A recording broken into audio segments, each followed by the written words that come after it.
Welcome back to another episode of the Retirement Planning Made Easy.com show. I'm your host, as always, Chris, and it's good to be back.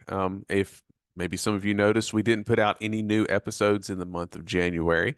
I took that month off from recording anything new. Always seems like January is one of those months that's a little bit harder than the others. I kind of know this going into it every year.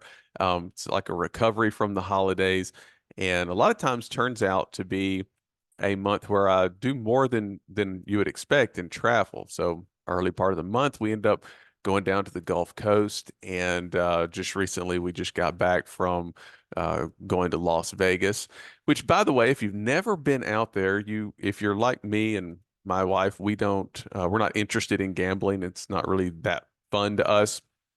You can actually go to Vegas, and it's actually a good central hub for seeing a lot of other things. So if you're into seeing national parks and some very dramatic landscapes, then Vegas is a pretty good place to go where you can be within driving distance very closely. 2 hours to the west, Death Valley, 2 hours to the northeast, Zion, 2 hours to the southeast. You can go to the west rim of the Grand Canyon. A lot of stuff that you can see out there. And it was just, when you're out there and you're just trying to squeeze everything in, it's just, for us, it was go, go, go. So if that's something that, if you're wondering where your next trip in retirement is going to be, or maybe you're not retired yet and you're looking for a trip to, place to go, things to see, not a bad option right there. We had a good time, but I'm glad to be back, putting out some more episodes for you guys. And today, since here we are at the beginning of February, I wanted to take some time to talk about how are your New Year's resolutions going. Now, if you're like me, I don't make New Year's resolutions, and as we get into this, you'll kind of see why that's the case. But maybe you do, and so I want to talk a little bit about that, see kind of how things are going right now, and give you some points, some tips on how to keep those resolutions as well. For a lot of you, since this is a retirement focused show, um, you may have some resolutions in mind about reaching certain savings targets to be ready for retirement. Or maybe you have a resolution in mind that you're going to get your financial house in order. Maybe there's some things that you want to tighten up on that, or make sure that you're investing your money the right way, and you've got a resolution that you're going to do the research necessary to make sure that you're diversifying properly and having a smart investment policy statement, things like that, or just the resolution that you're going to talk to somebody that could help you out with that, whatever it may be. But let's talk a little bit about resolutions in general. Now, I did a little research on this, and found some stats on the success of New Year's resolutions.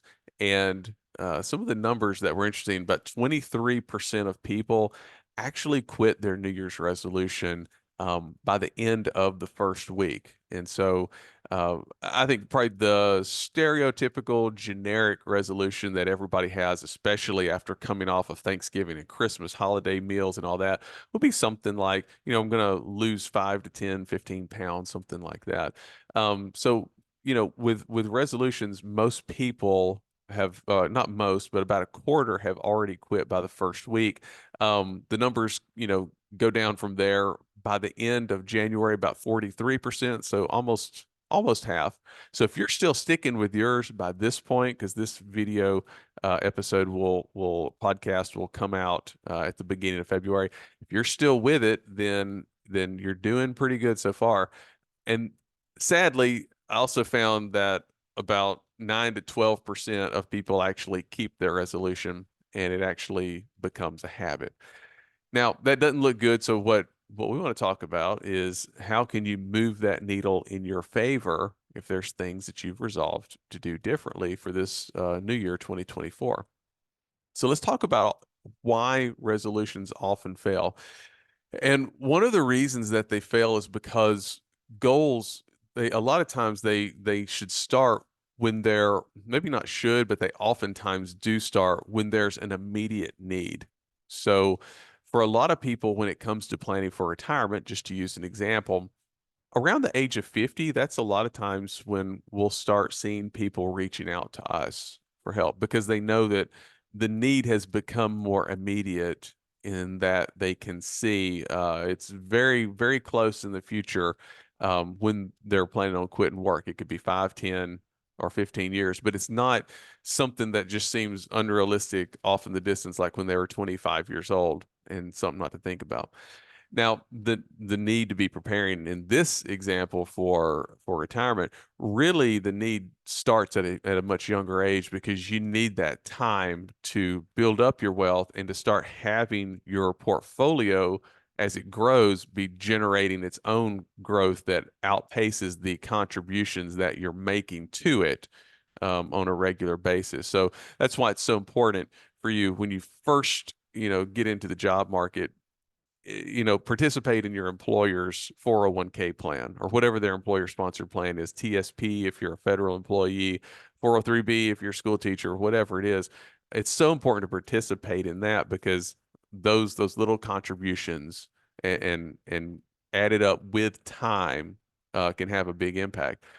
So but getting back to resolutions, why they often fail is because oftentimes there's not a need. So sure, we may want to lose 5, 10, 15, 20 pounds after the holidays, but you may not have that pressing need, something that is urgent that makes you do it. Now, somebody who's just had a heart attack or somebody who the doctor said, "Hey, you're diabetic now, and if you change things up, you can manage this." They have more of a pressing need to stick with that resolution. So without that negative consequence, that urgent need that says if you don't do this, then some bad consequences could happen. It's a lot harder to keep resolutions due to that. So that's one reason why they often fail. Another one is that a lot of times obstacles aren't considered. So if we go back to that generic example of like losing weight in the new year, some of those easy obstacles that come up is that obviously you're going to have the sacrifice of eating the foods that you want. Everything that tastes good is probably bad for you. And sadly, that's the reality, how it is. But you also have obstacles of get-togethers, birthday parties, birthday cakes, things at work where somebody has a birthday or an anniversary or a retirement going away party, something like that. You have all these obstacles that come up, and if you don't consider those obstacles ahead of time, then it's a lot harder to keep that resolution and stay committed to that. Same thing with retirement planning. A lot of the obstacles that'll come up that could prevent you from setting aside the money that you need for the future would be things of sacrificing in the near term. If you're wanting to set aside money and it means you might have to sacrifice going out to eat with your friends as much, things like that, or doing more social activities, that would be an obstacle that needs to be considered as well. So obstacles not being considered is also another reason why resolutions fail. Another one is a lot of times they're not broken into small chunks, and that's really important because if you break something into small steps, then when you hit certain new milestones, you can take some time to celebrate that and give yourself some positive reinforcement. And that's really important to do. So if we use the retirement example, for example, break it into small chunks. Maybe you have a goal this year that you want to contribute the max that you can to your IRA or to your Roth IRA. And when you hit that goal, give yourself a pat on the back and celebrate and say, we're actually seeing some progress going toward this. Not that it's something that you can never celebrate because we need those milestones that we can celebrate the little victories on our goal to the greater victory. Another one is lack of accountability. So when most people have, and myself included, whenever we set out to do something, the last thing that you want to do is get on Facebook and tell everybody, "Hey, I have this goal for 2024. It is to do blank." Because now everybody knows about it. And if you fail, then it's built into our nature to not want to fail. But having somebody that holds you accountable to things can also help out. That's also getting back to the retirement planning topic. That's also where a financial advisor comes in, is they can help hold you accountable to reaching those goals and to helping you to remember why those goals are so important. It may be a savings goal. It may be a goal of investing a certain way because you need certain type of growth going forward to fund your retirement. and you're having a hard time staying true to that because maybe the market's taking a dive and you're worried that you need to change things up or whatever it is. But the financial advisor can help you to stay accountable to sticking with your plan. Um, so that's also important when it comes to your resolutions, and staying on track with those. So let's just kind of wrap this up and let's just talk about some action steps of things that you can do to help stay on track with your resolutions. Recognize that your need for planning for your retirement, um, and break down, you need to do this and break down what those milestones are. So, for example, some milestones as you're planning for your retirement may be, like I mentioned before, hitting those little things like I maxed out my contributions to certain accounts, IRA, Roth IRA. Another milestone that's really important to a lot of people as well is when they either for younger people, and unfortunately this is not just for younger people because it can take so long to pay off, but paying off school debts. That could be another milestone that you want to look forward to and then celebrate it when you reach there and know that you're getting that much closer to that day of financial independence. Another common milestone people have is the day that you pay off your mortgage. That would be another one as well. So if you break down these things into little chunks and then you make a plan that, hey, we're going to take time to celebrate, that can help you to stay on track with what you're wanting to accomplish. Get an accountability. So this may be a spouse, it could be a friend.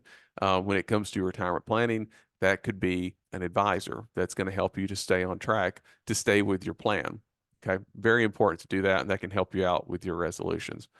And also, if you're looking at things about getting ready for your retirement, making sure that you're on the right track to do it and that you're doing the right steps now, and knowing if you're not doing the right steps, what changes do I need to make in order to get to where I want to get?